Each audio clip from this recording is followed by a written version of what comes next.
Bismillahirrahmanirrahim. Assalamu alaikum. Hope everyone is fine and doing wonderful.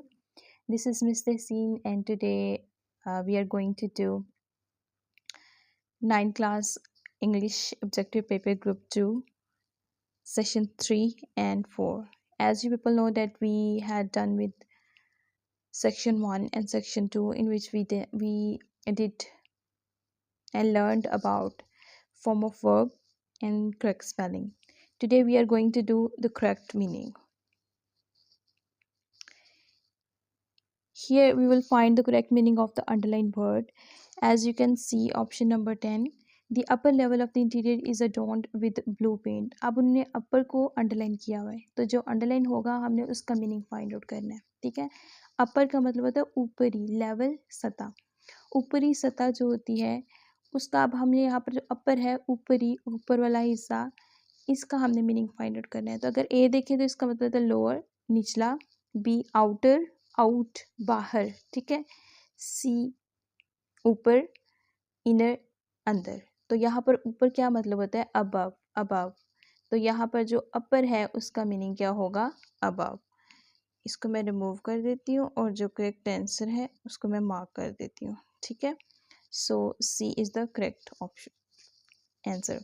Next 11 की बात करते हैं. The students are all geared up. यहाँ पर उन्होंने गियर्ड अप को अंडरलाइन किया हुआ है. As you can see over here, geared up. ठीक है.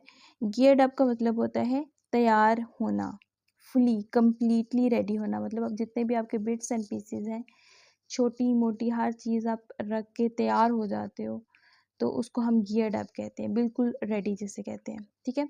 तो यहाँ पर हम इसका देखेंगे कि मीनिंग क्या होगा. ए देखिए रेडी है, बी डल है, साइलेंट है, सी डल है, डी कीन है. साइलेंट का मतलब होता है खामोश, कीन का मतलब होता है शौकीन, रेडी का मतलब होता है तैयार और डल का मतलब होता है बोर. ठीक है. तो गियर्ड अप का मतलब मैंने आपको क्या बताया था? तैयार.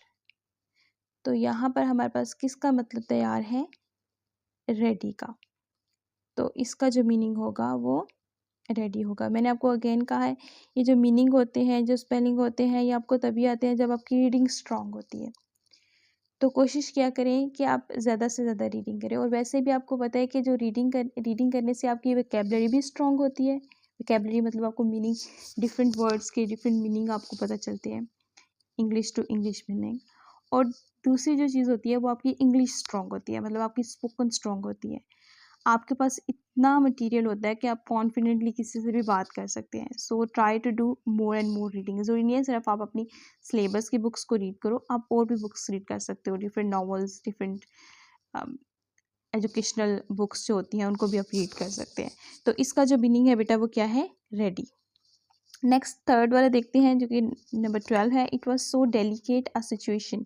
डेलिकेट का मतलब होता है नाजुक, बहुत ज़्यादा जिसे नाजुक कहते हैं. मतलब कि आपकी छोटी सी आपकी जो उसको मार्क होता है, छोटा सा मार्क होता है, उससे भी वो टूट जाता है.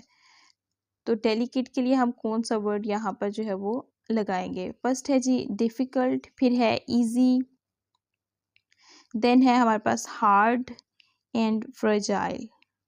आपने अक्सर पार्सल्स देखे होंगे जिनके अंदर कुछ ऐसी चीज़ होती हैं जो टूट सकती हैं, तो उन्होंने ऊपर लिखा होता है फ्रेजाइल. फ्रेजाइल का मतलब होता है ये नाजुक है, इसको एहतियात से रखना है. ठीक है. तो ऐसी चीज़ जो हसास होती है, जिसको एहतियात से रखना होता है, उसको हम फ्रेजाइल कहते हैं. तो डेलिकेट का भी वही मतलब होता है. तो डेलिकेट का मीनिंग क्या हुआ? फ्रेजाइल. नेक्स्ट बेटा 13 देखते हैं. The floors are covered with carpets. Covered का मतलब होता है ढके हुए. तो यहाँ पर हमने सेंटेंस के अकॉर्डिंग इसका मीनिंग देखना है. ए है स्प्रेड, फैलाना, एक्सपोज्ड जाहिर करना, बी. सी है डेकोरेटेड और डी है पुट ऑन. डेकोरेटेड का मतलब होता है सजाना और पुट ऑन का मतलब होता है रखना. अब यहाँ पर कोई भी ऐसा वर्ड नहीं है जिसका मतलब ढका हुआ हो, लेकिन आपने देखना है कि सेंटेंस क्या है. सेंटेंस है the floors are covered with carpets. हम फ्लोर्स के ऊपर कारपेट क्यों लगाते हैं? उसको डेकोरेट करने के लिए. तो यहाँ पर जो इसका मीनिंग होगा वो क्या होगा? डेकोरेटेड. Covered, decorated. आपने देखा है कवर्ड सेकंड फॉर्म है, तो इसका जो मीनिंग है वो भी सेकंड फॉर्म में ही है, डेकोरेटेड.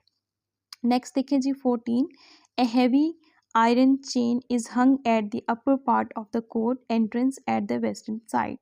हैवी किसे कहते हैं? वजनी, भारी, भारी जो चीज़ होती है उसको। तो यहाँ पर हम ऑप्शंस में देखेंगे कौन सा ऐसा वर्ड है जो कि हैवी का मीनिंग होगा। फर्स्ट है ग्रेट वेट, सेकंड है बोल्ड, थर्ड है लाइट, एंड जो हमारा पास फोर्थ है वो है सॉफ्ट। तो यहाँ पर कौन सा ऐसा वर्ड है जिसका मीनिंग है ज़्यादा वजन रखने वाला, भारी? ये आप लोगों ने मुझे खुद बताना है, क्योंकि अब एक आप ऐसे लेवल पर आ चुके हो कि आपको जो कॉमन इंग्लिश के वर्ड्स हैं वो आप लोगों को उनके मीनिंग पता है। तो आपने यहाँ पर मुझे बताना है कि इसमें कौन सा ऑप्शन हम पुट करेंगे। काइंडली आप लोग वीडियो अगर देखते हैं तो आप आंसर भी किया करें कि इसका मीनिंग क्या हो सकता है। तो जो 14 वाला है वो मैं आपके लिए छोड़ रही हूँ, इसको आप लोगों ने खुद फिल करना है। नेक्स्ट ही 15 पे आते हैं। 15 वाला देखते हैं, अगर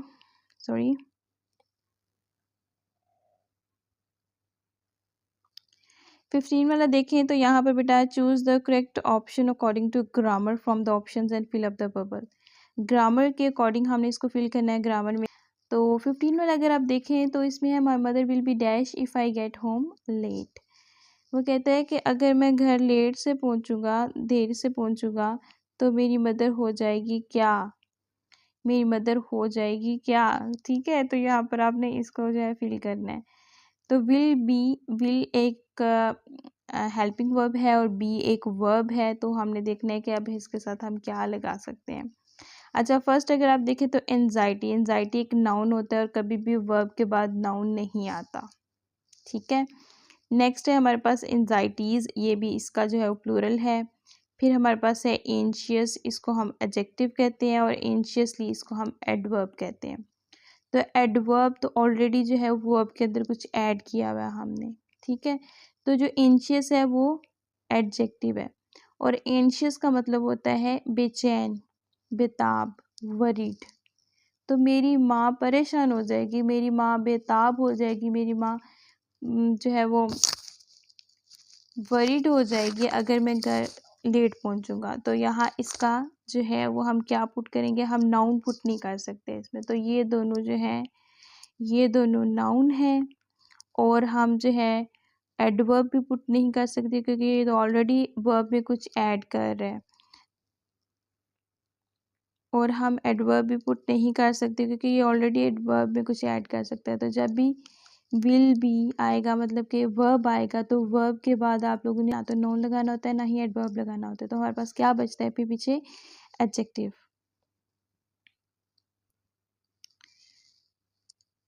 एडजेक्टिव, अगर यहाँ पर वर्ब होता तो हम वो भी लगा सकते थे, लेकिन यहाँ पर हमारे पास एडजेक्टिव है तो हम एडजेक्टिव लगाएंगे। तो इसका जो आंसर है वो होगा एंशियस, बी ऑप्शन। नेक्स्ट है the shoe is pressing on my toe, the underline phrase. ये बड़ा इंपॉर्टेंट है, ये मोस्टली पेपर्स में आ जाते हैं। ये फ्रेजेस आप लोगों को पता होने चाहिए कि नाउन फ्रेज क्या होता है, एडजेक्टिव फ्रेज क्या होता है, प्रपोजिशन फ्रेज क्या होता है, एडवर्ब फ्रेज क्या होता है। अभी जो इस सेंटेंस में फ्रेज है हम उसकी बात करेंगे। तो वो कहते हैं जो ऑन माई टो है, ये कौन सा फ्रेज है? फ्रेज होता है बेटा ग्रुप ऑफ 2 to 3 वर्ड्स। ठीक है, तो यहाँ पर वो कह रहे हैं कि ये कौन सा फ्रेज है। अगर आप यहाँ पर फर्स्ट वर्ड देखें तो वो है ऑन। ऑन का मतलब होता है ऊपर। ऊपर क्या है? पोजीशन है। ठीक है, ऊपर क्या है? पोजीशन। तो जो पोजीशन वर्ड शो करते हैं वो उनको हम क्या कहते हैं? प्रेपोजिशन। ठीक है, तो जो भी फ्रेज प्रेपोजिशन से स्टार्ट हो रहा होगा वो प्रेपोजिशनल फ्रेज होगा। कितना आसान है ये। ऐसा फ्रेज जो प्रेपोजिशन से स्टार्ट हो रहा हो उसको हम प्रेपोजिशनल फ्रेज कहते हैं। तो इसका जो आंसर है वो क्या हो जाएगा? प्रेपोजिशन। कितना आसान था। अच्छा जी, नेक्स्ट अगर आप देखें तो हमारे पास 17 है, open the door the passive voice of this sentence. अच्छा, उन्होंने लिखा हुआ है कि ओपन द डोर, ये एक एक्टिव सेंटेंस है, और इस सेंटेंस में हुक्म दिया जा रहा है कि दरवाज़ा खोलो। डायरेक्ट वो कह रहा है दरवाज़ा खोलो। ठीक है, तो जब भी वर्ब से सेंटेंस स्टार्ट हो रहा हो तो वो एक इम्पेरेटिव सेंटेंस होता है। ठीक है, वो एक इम्पेरेटिव सेंटेंस होता है जिसमें ऑर्डर दिया जा रहा है, डायरेक्ट ऑर्डर दिया जा रहा है, इसमें कोई सब्जेक्ट यूज़, कोई नाउन पर नाउन नहीं यूज़ किया गया, तो ये वर्ब से स्टार्ट हो रहा है। तो ऐसे सेंटेंस को जब हम पैसिव में चेंज करते हैं तो इसका एक स्ट्रक्चर होता है। वो स्ट्रक्चर क्या होता है बेटा, ये मैं यहाँ लिख देती हूँ। जब भी कोई इम्पेरेटिव सेंटेंस आएगा, ऑर्डर वाला सेंटेंस आएगा, तो वो हमेशा उसका जो पैसिव है वो लेट से स्टार्ट होगा। किससे स्टार्ट होगा? लेट से। उसके बाद जो उसमें सेकंड चीज़ आ जाती है वो आ जाती है ऑब्जेक्ट। तो यहाँ पर इसका ऑब्जेक्ट क्या है? The door. तो यहाँ पर आ जाएगा ऑब्जेक्ट। पैसिव में आपको पता है, पैसिव जो सेंटेंस होता है वो स्टार्ट ही ऑब्जेक्ट से होता है, लेकिन यहाँ पर क्योंकि हमारे पास इम्पेरेटिव सेंटेंस है, तो जो इम्पेरेटिव सेंटेंस है उसमें हम स्टार्ट में सिर्फ लेट लगा देंगे, बाकी जो है वो आप यही समझे कि ऑब्जेक्ट से ही स्टार्ट हो रहा है। फिर उसमें आ जाता है बी, ये स्ट्रक्चर है, ये याद रख लेना आप लोगों ने। और फिर इसमें आ जाता है हमारे पास वर्ब की थर्ड फॉर्म, जिसे हम पास्ट पार्टिसिपल कहते हैं। ये स्ट्रक्चर है। जब भी हम इम्पेरेटिव सेंटेंस को पैसिव में चेंज करेंगे तो उसका स्ट्रक्चर ये होता है। पहले लेट आ जाता है, फिर ऑब्जेक्ट आएगा, फिर बी आएगा और फिर वर्ब की थर्ड फॉर्म आएगी। तो यहाँ पर अगर आप देखें, इसको मैं रिमूव कर देती हूँ ताकि मैं क्लियरली आपको अंडरस्टैंड करवा सकूँ इसका, ठीक है। रिमूव थोड़ा लेट हो रहा है, सॉरी, क्योंकि मेरा रेजर छोटा है। अच्छा जी, यहाँ पर है ओपन वर्ब है और द डोर ऑब्जेक्ट है। ये ऑब्जेक्ट है और ये वर्ब है। तो हमें पता है कि हमने पहले लेट लगाना है। अब यहाँ पर देखेंगे ऑप्शन में कहाँ पर लेट है, एक तो ये लेट है और एक ये लेट है। फिर हमने ऑब्जेक्ट लगाना है, फिर क्या लगाना है? ऑब्जेक्ट। तो यहाँ पर भी ऑब्जेक्ट है और यहाँ पर भी ऑब्जेक्ट है, मतलब यहाँ तक तो ये दोनों सेंटेंसेस बिल्कुल ठीक है। नेक्स्ट क्या है कि बी लगाना है हमने। यहाँ पर आप देखेंगे कौन से सेंटेंस में बी है, इसमें बी नहीं है, इसमें बी है। फिर हमने लगाना है वर्ब की थर्ड फॉर्म। यहाँ पर वर्ब हमारे पास ओपन है, तो इसकी थर्ड फॉर्म क्या होगी, जिसको पास्ट पार्टिसिपल कहते हैं? ओपन्ड। Open, opened, opened. तो ये जो सेंटेंस है ये फुल इसके स्ट्रक्चर को वेरीफाई कर रहा है, तो ये एक वैलिड स्ट्रक्चर है। तो इसका जो आंसर होगा वो सी होगा। नेक्स्ट बेटे 18 को देखते हैं। He if he works hard he will dash the competition. इसको मैं रिमूव कर देती हूँ जो भी मैंने लिखा है, ताकि नेक्स्ट जो आपको समझाऊं तो वो उसके लिए हमारे पास जगह बच जाए, ठीक है। अच्छा जी, इसका आंसर लगा देती हूँ यहाँ पे।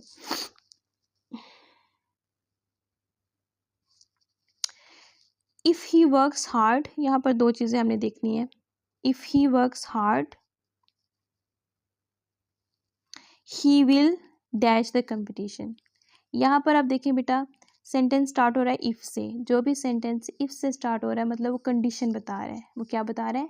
कंडीशन। ये कंडीशनल सेंटेंसेस होते हैं और इसमें भी जो है वो लेवल होते हैं। फर्स्ट कंडीशन होती है, ज़ीरो होती है, फर्स्ट होती है, सेकंड होती है, थर्ड होती है, ठीक है, ये कंडीशंस होती हैं। तो हमने देखना है ये कौन सी कंडीशन है। जब हमें पता चल जाएगा ना ये कौन सी कंडीशन है तो हमें इसका आंसर करना आसान हो जाएगा।